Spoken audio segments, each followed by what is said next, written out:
မင်္ဂလာပါကိုကြီး မင်္ဂလာပါညီလေး ကိုကြီးတခုဝေးစရာရှိလို့မာလာမင်းအောင်လိုင်းအာနာယူသူရက်တရစီမံကိန်းလေးဟဲ့လားအဲ့ရလေးကလေအခုသူကတော့တိုးတက်နေတယ်ပြောနေတာပဲကိုကြီးအဲ့ရလေးကိုကြီးရဲ့နည်းနည်းလေးရှင်းပြပေးပါဦးညီလေး ရက်တရစီမံကိန်းကတော့ဒီကောင်အာနာယူပြီးတော့ဟိုတမရယူပေါ့နော်ခွေးတိုးပေါက်ကနေတမရခုံပေါ်တတ်ထိုင်မတန်မရမကြံစီရာတွေကိုလွန်တရားဆက်ဆုပ်ရုံညံတဲ့အောက်တန်းသားစိန်နဲ့တက်လုတ်ခဲ့ပြီးတော့သူကစိတ်အစင်လာတိုင်းပေါ့ရက်တရစီမံကိန်းဆိုတော့မှခေါင်းစဉ်တက်တာဒီကောင်နေအဲ့ဒီကိုခွေးတိုးပေါက်ကနေပြီးတော့မှအဲ့လွတ်တော်တဲ့ဝင်ထိုင်နေတဲ့မဲသခိုးအုပ်စုပေါ့နော်လူဆိုလူရုပ်မှလူအောက်တန်းစားအုပ်စုတွေကလည်းရက်တရဆိုပြီးတော့ဟိုရင်ပေါ့အော်နေကြတာပေါ့နော်အဲ့ဘောမာတွေဘောငုံတွေဘောစုံနေတဲ့ဟာတွေကလည်းရက်တရငါတို့ဘဘကြီးကရက်တရအဲ့ရက်တရတော့မှလေဟိုကျွန်တော်တော့နည်းနည်းလေးနောက်လိုက်တယ်သူတို့နောက်လိုက်တယ်ဆိုတာလဲကျွန်တော်ပြောရက်တရဆိုတာဘာရက်တရလဲဆိုတော့လေဟိုရင်ပေါ့ sorry ဟိုမိဘပြည်သူလည်းနားလဲအောင်ပေါ့နော်ဟိုရင်ပြောစပတ်ရက်တရလို့ကျွန်တော်အဲ့လိုမျိုးလေးပြောလိုက်သေးတယ်ပြောတဲ့အခါကျတော့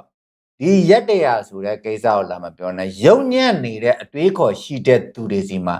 ဟိုတဲ့မှာပြည်သူလူထုဖွံ့ဖြိုးတိုးတက်ဖို့နိုင်ငံဖွံ့ဖြိုးတိုးတက်ဖို့ဆိုသူ့စိတ်ထဲမှာမရှိဘူးဒါပေမဲ့ရက်တရတာမှာလုံးဝတိုးတက်လာတဲ့အကြောင်းအရာတွေရှိရညီတော်တော်များများရှိတယ်ဟုတ်လားတော်တော်တိုးတက်လာပေါ့တိုးတက်တယ်ညီလေးအရန်တိုးတက်တယ်မိဘပြည်သူလည်းတေချာနားထောင်ပြီပေါ့နော်ဘာဖြစ်လို့ဆိုဒီစစ်မိတ်စာတွေရဲ့ဒီအခုဒီမင်းအွန်လိုင်းပေါ့နော်ခွေးတိုးပေါက်ကနေတမရခုံပေါ်ခွေးချင်းနဲ့တက်ထိုင်တဲ့အချိန်မှာရက်တရစီမံကိန်းဆိုပြီးတော့ပြောလာခဲ့တာပေါ့နော်အဲ့ရက်တရစီမံကိန်းမှာ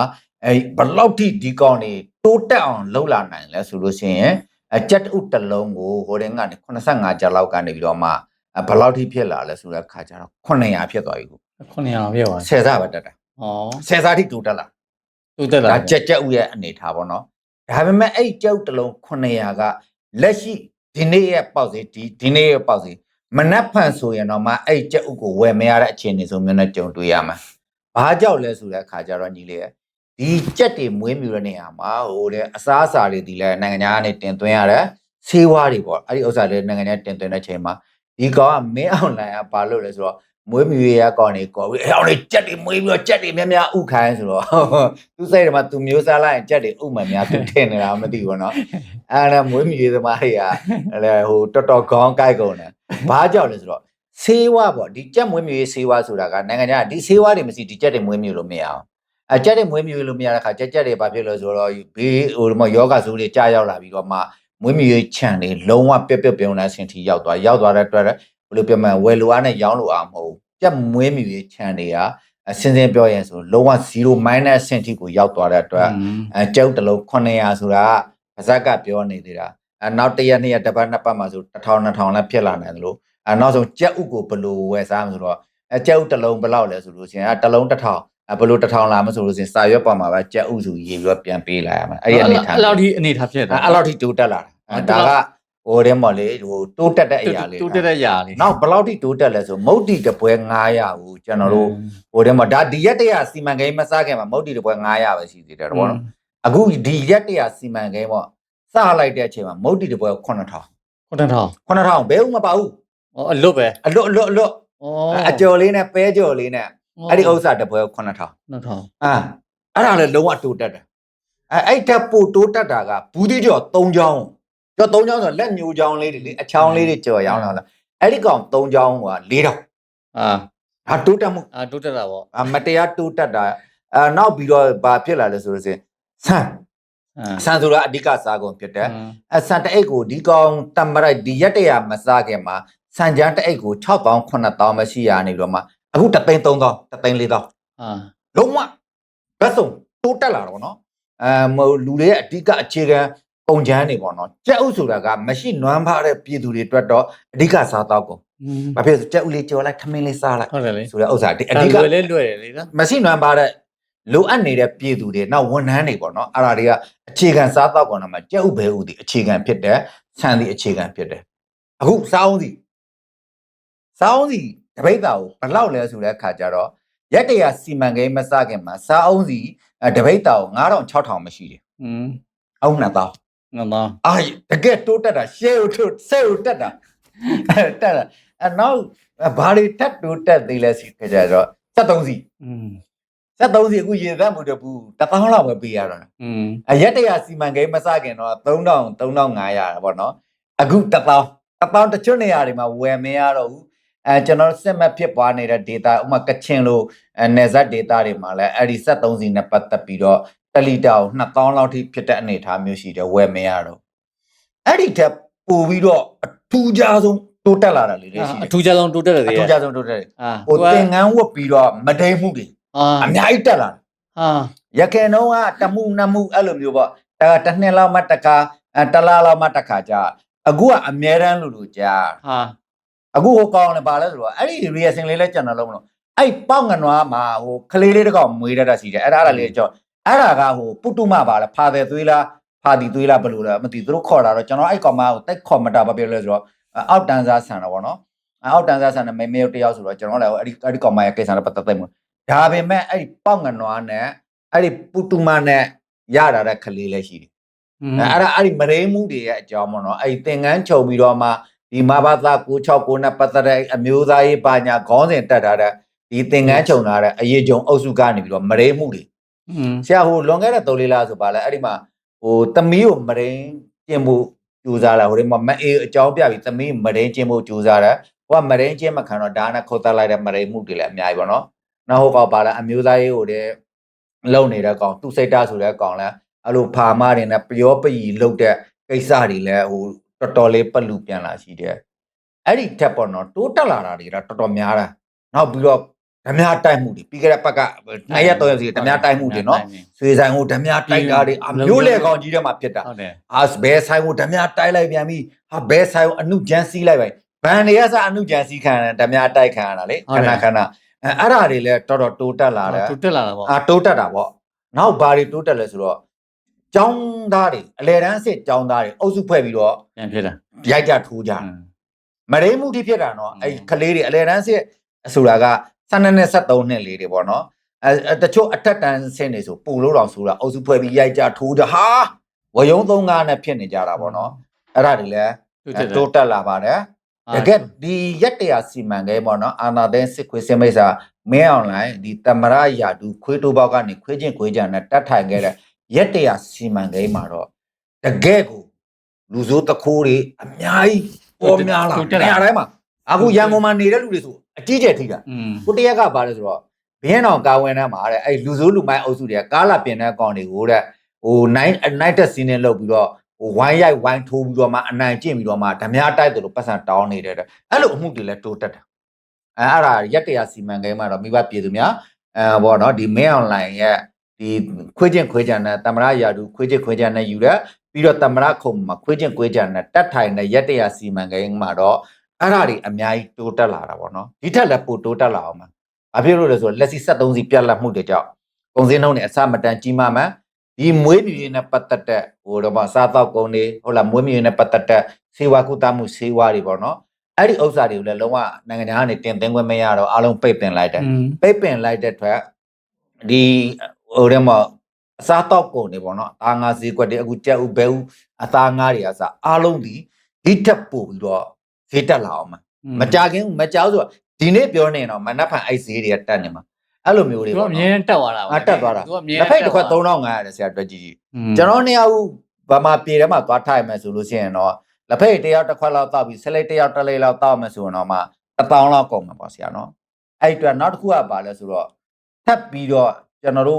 ့ကြုံတွေ့လာမှာဥစ္စာပေါ့နော်သေကြီးပြက်စင်မှုတွေအများကြီးတွေ့လာလူရက်ခိုးမှုတွေဘာကြောင့်တွေ့လာမှာဆိုတော့လက်ရှိပြည်တွင်းမှာအလောက်ကန်ရှားပါမှုပြဿနာတွေလုံးသမန်းတွေလည်းပေါ်လာနော်တိုးတက်လာကုန်စည်နှုန်းတွေမတရားကြီးမြင့်လာတဲ့ဒဏ်တွေကြောင့်ဒီတိုင်းပြည်ကပဆက်ဆက်ဒုစရိုက်မှုတွေအကြီးမားဆုံးဖြစ်ငတ်လာပြီဆိုရင်ခိုးတော့မလိမ့်မလူမရိုက်မတတ်မဖြတ်မအဲ့ဒီအခြေအနေဇိုးမျိုးတွေကိုကျော်မိဘပြည်သူများမကြခင်ပေါ့နော်အခုတော့တောက်ဆောက်ရင်ဆိုင်ကြုံတွေ့နေလာပြီဖြစ်တယ်ဒါကြောင့်မို့လို့ဒီစစ်ခွေစစ်မိတ်စာတွေရဲ့ရက်တရာစီမံကိန်းကတော့ဟိုဒီမှာနောက်ထပ်ဟိုဒီမှာကြဆုံးသွားတာတွေလည်းရှိရက်တရာစီမံကိန်းမှာသူတို့လုံးလုံးမအောင်မြင်တာတွေလည်းရှိတယ်ပါရီမအောင်မြင်ဟာဒီကောင်လာပြီးတော့ငိမ့်ဆိုတော့အဲ့ဒါတော့လုံးဝမအောင်မြင်ဘူး ဘာကြောင့်ဆို NCA ဘာညာဟိုတလောလေး DKB ရဲ့အဖွဲ့တွေခေါ်တွေ့တယ်ခေါ်တွေ့ပြီးတော့ပြောတော့ငြိမ်းချမ်းရေးပြောတယ်ပြီးတော့စောက်တော်လဲပြောပြီးစောက်တော်လဲချပြီးတော့အခုပါလဲဆိုအဲ့ DKB ပိုင်တဲ့နေမြေတွေမှာလီရင်နဲ့ဖုံးလိုက်ကျဲတယ်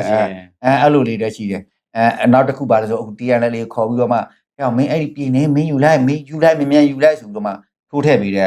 အချက်လက်တွေလည်းပေါက်ကြားလာပြီပေါ့နော်ဘာကြောင့်ဆိုအမှန်တကယ်ကတော့ငြိမ်းချမ်းရေးလုပ်ကျင်လို့မဟုတ်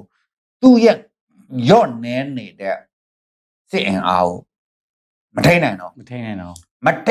့တဲ့ခါကျတော့သဘောက TNL ကို तू ကစဉ်းစဉ်ပြောမစို့ TNL ကတစ်ချက်ချင်းမှာ तू ကဘွေထားဖောက်လိုက်လို့ရတယ်ဟုတ်လားတရုတ်ရဲ့ဩဇာကံဖြစ်တယ်တရုတ်ကိုဟိုကောင်ကကလန်ပြီးလို့ဘွေဖောက်လိုက်ပြီးဆိုလို့ရှိရင်တော့သူတို့ပို့ပြီးစစ်မျက်နှာကျဲလာစစ်မျက်နှာကျဲလာမဲ့ခါကျတော့အခုဘာလုပ်လာလဲဆိုတော့ငိမ့်ချမ်းရေးခေါင်းစဉ်တွေတော့အကြီးချပြလာခဲ့တယ်ဒါပေမဲ့ဘယ်ကောင်မှအကုန်လုံးသိပြောမလွဲတာလို့ဒီကောက်စောက်ခွက်ကျွန်တော်တို့လိုကောင်မျိုးခေါ်တော့ငိမ့်ချမ်းလာလို့ဆိုကျွန်တော်စောက်ခွက်လီနဲ့ထိုးပြီးထားပြန်မင်းတို့စောက်ခွက်မျိုးစကားပြောမှပြောတာဟိုစင်းပြောဟိုတစ်ခါတလေတရေမှတက်လို့ရုပ်တွေ့ရင်တော့မှချီးလို့ပဲယွန်စားတာလေကျွန်တော်တို့ကအဲ့လိုလေးလည်းရှိပါတယ်လို့အဲ့တော့ကြောင့်မို့ရက်တရစီမံကိန်းနဲ့ပတ်သက်ပြီးတော့တိုးတက်လာတော့ကုန်စည်နှုန်းပဲရှိပါတယ်လို့ကြံတဲ့ဥစ္စာတွေကတော့ဟိုလူရက်မှုတွေပေါ့နော်အဲ့လိုသူစရိုက်မှုတွေမတရားပေါ်များလာတာအဲ့ဒါလေးမှုတွေလူရက်မှုတွေနော်ဟုတ်တယ်နောက်တော့အလောက်ကန်ရှားပါမှုတွေနောက်လူကုန်ကူးမှုတွေလူကုန်ကူးမှုတွေကြားဖြန့်နေနော်ကြားဖြန့်နောက်ပြီးဝိုင်းဆေးတွေဟုတ်တယ်မူရစ်ဆေးဝါးကလည်းတော်လေးပဲနော်တော်လေးတိုးတက်ပါတယ်ငါသူတို့အာနာသိမ့်ပြီးသွားတဲ့အာနာသိမ့်ပြီးသွားတာမနော်ကျွန်တော်တို့မြို့ပါဆိုရင်နိုင်ကလပ်မရှိဘူးဟုတ်တယ်အခု night club တွေပေါ်လာပေါ်တာပေါ့ night club တော့ဟိုမှာမတွေ့လားဟိုမှာပိုတဲ့ဒေးနဲ့9တောင်ရှိသေးတယ် night club အရင်တော့ညမှာမှလုပ်တယ်ဒေး club ပါရှိဒေး club ပါရှိတယ်ဟုတ်တယ်မာဆက်တွေ KTV တွေအမှန်ကစုံဝဲပေါ့နော်သူတို့တွေလူတွေကို तू ကဘယ်လိုကျုံသွင်းတာလောင်းကစားတွေလောင်းကစားအာဝါဒီတွေအာဝါဒီလောင်းကစားဆိုဒီမွန်ပြင်းနဲ့အုပ်စုကတော့တကယ်နာမည်ကြီးတကယ်အပီပြင်းကိုဘာလို့အဲ့ဒီဟိုကောင်နယ်လုံးဝင်ကြီးလောက်တဲ့ကောင်ဆိုလို့အကျော်စွာဦးလားအဲ့ဒီကောင်ဘာလို့လဲဆိုအဲ့မှာဖဲဝိုင်းနဲ့ပါသတ်ထိုင်ရနေသေးတာအဲ့လိုဒီကိုရမော်နော်ဒီကောင်နေဘလောက်တိကိုဆက်ဆုပ်ယွန်စာဖို့ကောင်းလဲဆိုတော့လူတွေကငါတို့ကိုဝေဖန်နေပြီဒီဝေဖန်နေပြီဆိုရင်ဒီဝေဖန်မှုကိုငါတို့ဘယ်လိုရုန်းကန်မလဲဆိုတော့ဘယ်လိုရုန်းထွက်မလဲလူနဲ့လူပတ်ဝန်းကျင်မှာလူချင်းလူတိတ်ခါရှိရဘယ်လိုနေမလဲဒီကောင်တွေတော့အတွေ့မရှိတော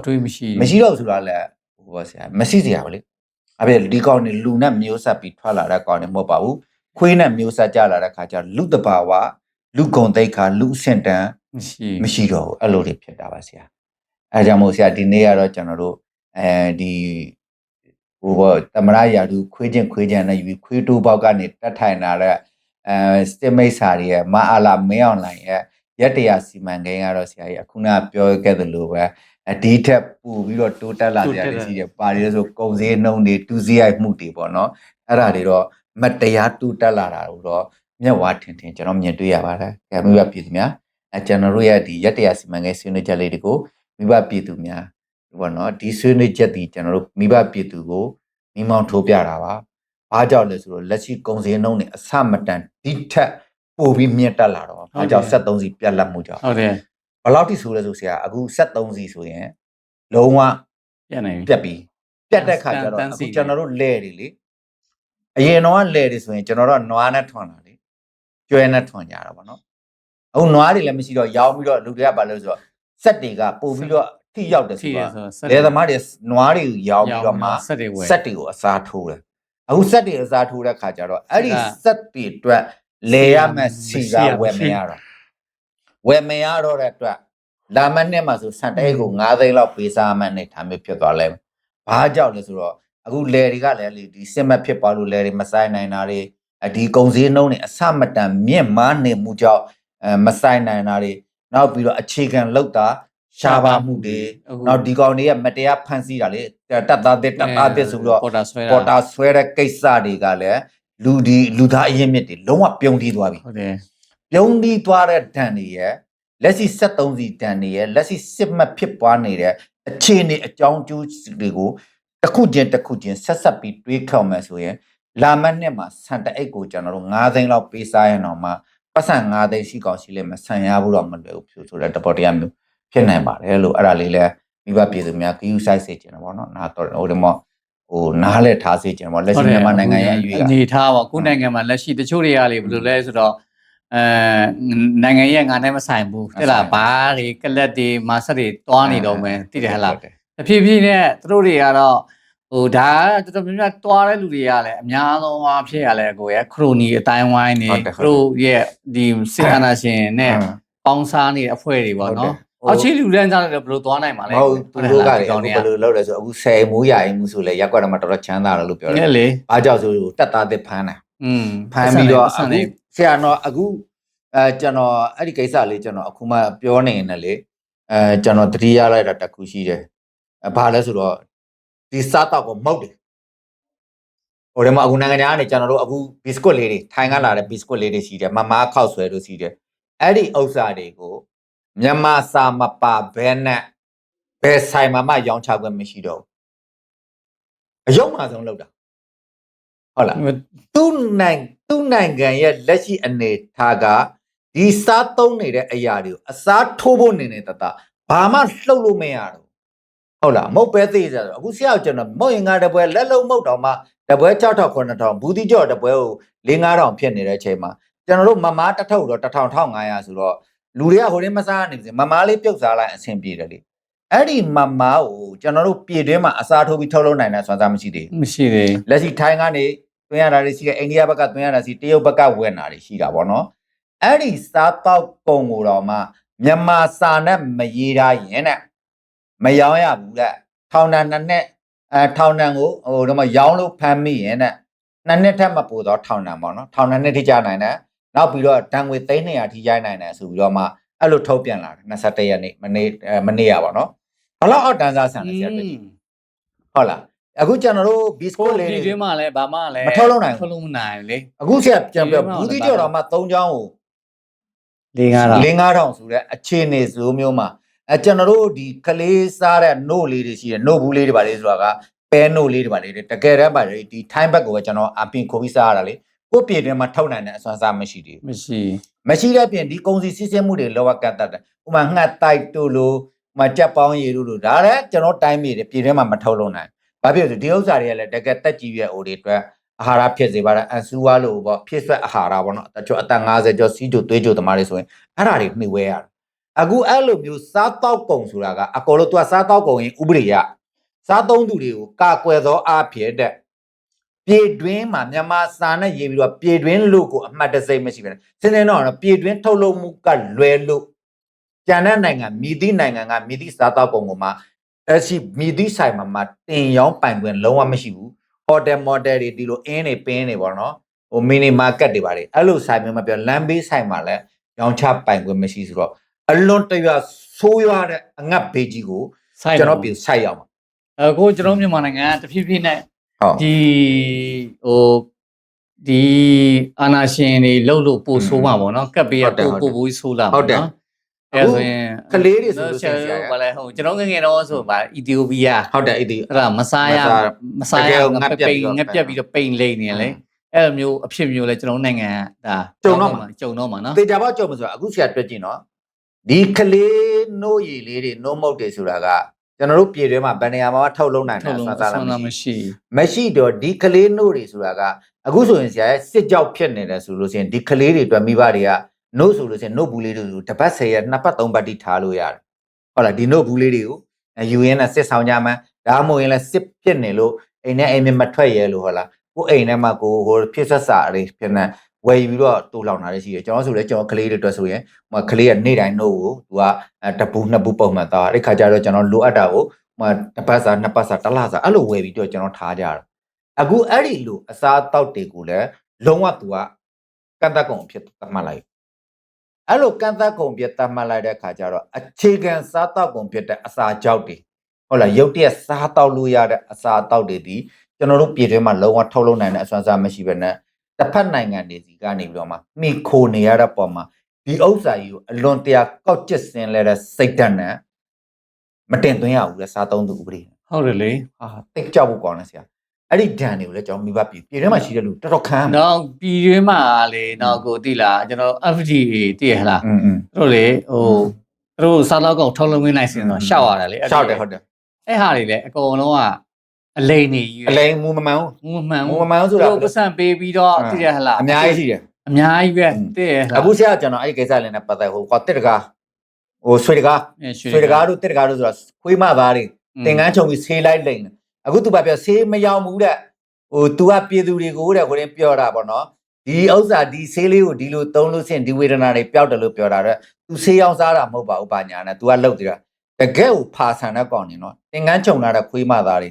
အခုဒီကောင်တွေကဘာလုပ်လဲဆိုတော့အဲ့အမျိုးသားကြီးဝန်သားနုတန်ကသမဂါတို့ဘာသမဂါတို့ခေါင်းစဉ်ပြတာတဲ့အဲ့အရေးကြုံခွေးမျိုးစားတအုပ်လေအခုရန်ကုန်မှာတော်တော်တောင်းကျမ်းတယ်မြို့ကြီးပြကြီးတွေမှာတောင်းကျမ်းတာပေါ့နော်အဲ့ဒီအုပ်စုတွေကဘာလုပ်လဲဆိုတော့ဘာလဲဆေးကားကြီးတဲ့ကြိုပြီးတော့မှဟိုရက်ကွက်သွားတိုက်လိုက်ဒီရက်ကွက်သွားတိုက်လိုက်တဲ့အမှန်တကယ် FDA ဆိုရက်ဒီလိုမျိုးတိုက်တော့မယ်ဆို FDA ခွင့်ပြုချက်ရအောင်ဘာလဲဟိုကဒုက္ခကြော်ဘာဆေးညာဆေးမအေးနဲ့သာပိတ်ပတ်ပြီးကလော်တုံးရုံကလွယ်လို့ကြံတာလဲကျွန်တော်တို့ဒီကောင်နဲ့တန်ရမရှိဘာဆေးလဲလူတယောက်ကိုဘယ်လိုဝေဒနာမျိုးကိုဘယ်လိုကျွေးဆေးကျွေးလိုက်ဘယ်လိုလက်ကကမ်းမဆိုတော့ဒါတွေဒီအမှန်တကယ်စားသုံးသူဥပဒေရဆိုရင်ဒါပြည်သူကာကွယ်သားဖြစ်ပေါ်နော်သူဆေးကုစားမယ်ဆိုသူ့မှာဆေးကုနိုင်တဲ့အစွမ်းစဘလို့ပညာရမျိုးတမြောက်ထားတယ်လေဟုတ်ပြီဒါမင်းဆိုလို့ဆိုရင် तू ကတိုင်းရင်ဆေးဆိုရင်လဲတိုင်းရင်ဆေးနဲ့ပတ်သက်ပြီး तू ဘလောက်လေးလာတာ तू ဘလောက်ကျွမ်းကျင်တယ်လဲနောက်ပြီးတော့သူတို့ထုတ်လုပ်လိုက်တဲ့အရာတွေသူတို့ရဲ့ကုသမှုတွေနီးစနစ်မှန်ကန်မှုရှိမရှိဒါတွေလည်းစီစစ်ရတာလေဘာဖြစ်လို့ဒါစားသုံးသူကာကွယ်ဥပဒေတွေမှာပါတာပဲအခုတကယ်လောဟမဥစ္စာတွေကိုကြတော့မလုတ်ပဲနဲ့မလုတ်တဲ့အရာကြီးကိုအကြီးမားဆုံးစစ်ခွေစစ်မိတ်စာတွေလုတ်လိုက်ပြီလုတ်လိုက်ပြီးဆိုတဲ့အခါကျတော့အဲ့ဒီဆိုးကျိုးတွေကိုပြည်တွင်းမှာရှိနေတဲ့ပြည်သူတွေခံစားရမှာအဆိုးရဆုံးခံစားရမှာဘာဖြစ်လို့အဆိုးရဆုံးခံစားရမလဲဆိုတော့အဓိကကဘာလဲဆိုတော့ဒီအခြေခံစားတောက်ကုန်တွေဒီလူတွေရဲ့ဘဝကိုဟိုတဲ့မော့တောက်ထားပေးနိုင်အဘောဆရာရဲ့ဆံမရှိလို့ဆံပြုတ်လေးစားပြီးတော့နေလို့ရကျွန်တော်တို့ဆိုရိုးစကားရှိတာပဲသမင်းချမ်းလေးပဲရက်ခတ်စားလိုက်တော့မှာပေါ့ဟုတ်လားဆံပြုတ်လေးတောက်လိုက်တော့မှာပေါ့အဲ့လိုမျိုးအတွေးခေါ်နဲ့နေတက်ကျင်နဲ့တက်ကျွန်တော်မြန်မာနိုင်ငံသူနိုင်ငံသားတွေအကျဉ်းစရိုက်ရှိအခုအဲ့လိုကျင်နဲ့တက်လို့ဆံလေးပြုတ်စားဖို့ဆိုရင်တော့လျှက်စစ်မီက900တိုင်းမရှိဘူးအဲ့ဒီပြဿနာတွေလည်းလာတော့မှဘာဖြစ်လို့လဲဆိုဆံပြုတ်စားဖို့တော့မှမီးမရှိတဲ့အတွက်ပြုတ်စားလို့မရတော့ဆံလည်းမရှိတော့ဘူးအဲ့ဒီအခြေအနေဆိုမျိုးကိုမကြခင်မှာကျွန်တော်တို့ကြုံတွေ့ရတော့အဲ့ဒီကြုံတွေ့ရတဲ့ခါကျမိဘပြည်သူတွေအနေနဲ့ကျွန်တော်ပြည်ထဲမှာရှိနေတဲ့မိဘပြည်သူတွေဘလို့ကြိုတင်ပြင်ဆင်ရမလဲဆိုတဲ့ဥစ္စာလေးစဉ်းစားသင့်တယ်လို့ဒီပြဿနာတွေရဲ့အဓိကတရားခံသည်ဒီစစ်ခွေးစစ်မိတ်စာတွေအာနာယူအာနာသိမ့်တယ်လို့ဖြစ်ခဲ့တဲ့ပြဿနာဟုတ်တယ်မှန်တယ်အဲ့ဒါကိုကျွန်တော်တို့ပြည်သူလူထုတွေကလည်းဘသူတက်အတော်ကပတ်လက်ဆိုတဲ့စိတ်နဲ့တွေးခေါ်ပြီးနေကြတဲ့ဆိုးကျိုးတွေအခုစပြီဟုတ်ပြီနော်ဘာလဲဆိုတဲ့ကကြတော့ငါနဲ့မဆိုင်ကွာ तू ကနဲ့ तू ဘာလို့ तू ရေး तू နောက်ပါမယ်ဆိုတဲ့အတွေးခေါ်တွေကအခုစပြီဖြစ်စီပြီဘာလို့ဆို तू ရုပ်မှာတကောင်ရဲ့ယုံညံ့မှုကိုသိနေပါလျက်နဲ့ဝိုင်းဝန်းပြီးတော့ဒီ तू ရုပ်မှာတုတ်တင်ရှင်းလင်းဖို့မကြိုးစားခဲ့တဲ့အကုသိုလ်ဆိုကြအခုတက်ပြီဒါပဂရိတရားမှန်တယ်ဒါဒီကျွန်တော်တို့ကဖန်တီးနေတာမဟုတ်ကျွန်တော်တို့ကပြောပြလိုက်တာမဟုတ်လက်ရှိဒီလိုပေါ့အတွေးခေါ်မှားပြီးတော့အသိဉာဏ်ပညာမရှိတဲ့အောက်တန်းစားတွေလူမဆန်တဲ့လူမိတ်ဆာကောင်းတွေကိုအသက်ဆင်ခွင့်ပေးထားတယ်ရက်တီခွင့်ပေးလိုက်တယ်ဟုတ်လားဘသူတက်အတော်ကပတ်လက်အကိုနဲ့မဆိုင်ဘူးဟုတ်လားဟိုဒူနေရဒူတော်နေရတော်ဟိုရဲမကိုလုံးမဟုတ်ဘူးနေသားသလိုနေနိုင်ငံရေးလုံးမတမစားတာပေါ့အမျိုးစုံပေါ့နော်တော့ဖုန်းကြီးတွေဂျင်းထဲတွေတဲ့နိုင်ငံရေးကဖုန်းကြီးတွေလည်းမဆိုင်ဘူးဘာသာရေးမဆိုင်ပြီးတော့စောက်ပေါက်ကဲလုံးတော့သူတို့ပြေးမှသားတယ်အဲ့လိုမျိုးတွေဖြစ်တဲ့ခါကြတော့လေအဲ့ဒီလိုမတိမှုတွေရဲ့တိကြီးနဲ့မတိကြအောင်ဆောင်တဲ့ကိစ္စပေါ့တိတယ်မတိကြအောင်ဆောင်လိုက်တယ်နောက်ပြီးတော့နေသားသလိုနေလိုက်တယ်ဟုတ်လားအဲ့လိုစိတ်မျိုးတွေကအဲ့ဒီဆိုးကျိုးတွေကအခုတက်ပါပြီတကယ်ကိုအကြီးတက်လာမှာပါမယုံရင်စောက်ကြည့်နောက်3လအတွင်းမှာအဲ့ဒီဆိုးကျိုးပေါင်းများများတော့ပိုဆိုးလာပိုပြီးတော့ဆိုးရွားလာတော့မှအခြေအနေမျိုးကိုရင်ဆိုင်ကြုံတွေ့ရတော့မှဒါကြောင့်မို့ကျွန်တော်တို့တွေဒီပါဖြစ်မလို့ဆိုလက်ရှိဒီဘေးဆိုးတွေကနေကျွန်တော်တို့လွတ်မြောက်ခြင်းတစ်ခုပဲရှိတယ်ဟုတ်ကဲ့ကိုဒီစစ်အာဏာရှင်ပေါ့ဒီကောင်တွေကိုမြူတမုံစာမှကျွန်တော်တို့မြမမြေမှာမကြံမှသာလင်ဒီဘေးဆိုးကနေလွတ်မြောက်ဟုတ်ကဲ့ပါဟုတ်ပါတယ်ဒီကောင်တွေစီးနေတဲ့များကာလပတ်လုံးဒီတက်ဆိုးတဲ့ဆိုးကျိုးပေါင်းများများဆိုတော့ဗျာတနေ့ထက်တနေ့ပိုခံစားတလားထက်တလားတရက်ထက်တရက်ပို့ပြီးတော့ခံလာဖို့ပဲရှိတယ်ရုပ်လော့သွားဖို့မရှိဘူးပေါ့နော်အဲ့ဒါလေးတွေကိုမိဘပြည်သူများနားလဲစေချင်ပါတယ်လို့ ပြောကြတယ်ညီလေးဒီနေ့စကားဝိုင်းလေးလဲစီသွားတော့လေညီကိုလေးချိုးရအောင် ဟုတ်ကဲ့ကျေးဇူးတင်ပါတယ်နော် ဟုတ်ညီလေးကျေးဇူးပါ